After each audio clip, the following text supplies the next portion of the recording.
చేయాల్సిన పని చేయకుండా ఇవాళ ప్రజల దృష్టి మళ్లించడానికి పంపు లాంచ్ చేయవా స్వామి, పంపు లాంచ్ చేసి నీళ్ళు ఎత్తిపోయేవాయా అంటే కన్నెపల్లి మోటార్ లాంచ్ చేయడు.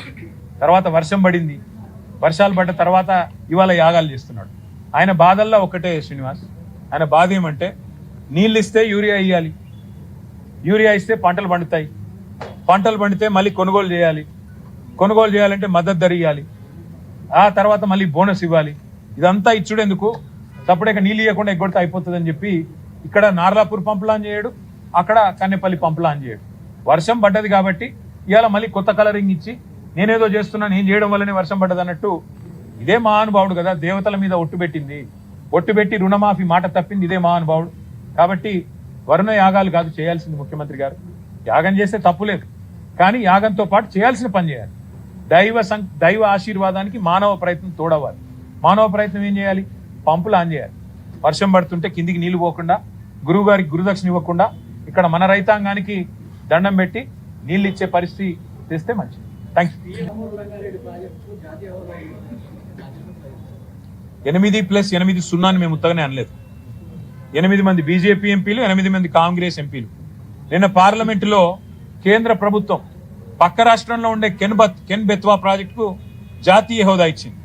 ఇవతల ఆంధ్రాలో పోలవరం ప్రాజెక్టుకు జాతీయ హోదా ఇచ్చింది. కర్ణాటకలో అప్పర్ భద్రా ప్రాజెక్టుకు జాతీయ హోదా ఇచ్చింది. కానీ తెలంగాణలో ఒక్క ప్రాజెక్టు కూడా ఇవాళ వరకు అటు పాలేశ్వరం కానీ ఇటు పాలమూరు రంగారెడ్డి ఎత్తిపోతల పథకం కానీ మేము 10 ఏళ్ళు అడిగాం, జాతీయ హోదా ఇవ్వలేదు. నిన్న సిగ్గు లేకుండా కేంద్ర ప్రభుత్వం పార్లమెంట్ సమావేశాల్లోనే మేము జాతీయ హోదా పాలమూరు రంగారెడ్డి ఎత్తిపోతల పథకానికి ఇవ్వం అని చెబితే కూడా చావలేని చేతగాని కాంగ్రెస్ బీజేపీ ఎంపీలు ఒక్కరు కూడా లేచి మాట్లాడలేదు. ఎట్లా ఇవ్వరు, మీరు మీ భారతీయ జనతా పార్టీయే కదా పాలమూరులో జరిగిన బహిరంగ సభలో హామీ ఇచ్చింది, జాతీయ హోదా ఇస్తామని చెప్పింది మీరే కదా అని నిలదీసే సత్తా కూడా ఇవాళ అక్కడ ఉన్న ఎంపీలకు లేదు. ఎందుకంటే అక్కడ గులాబీ కండువా కప్పుకున్న ఎంపీలు లేరు. అది ఇవాళ తెలంగాణ చేసుకున్న మరి దురదృష్టంగా నేను భావిస్తూ, మరి ప్రజలు అర్థం చేసుకోవాలి, రైతులు అర్థం చేసుకోవాలి. తెలంగాణ ప్రజల ప్రయోజనాల కోసం పోరాడే వాళ్ళు, పేగులు దిగేదాకా కొట్లాడే వాళ్ళు, రాజీ లేని పోరాటం చేసేవాళ్ళు ఒక్క బీఆర్ఎస్ పార్టీ వాళ్ళు మాత్రమే.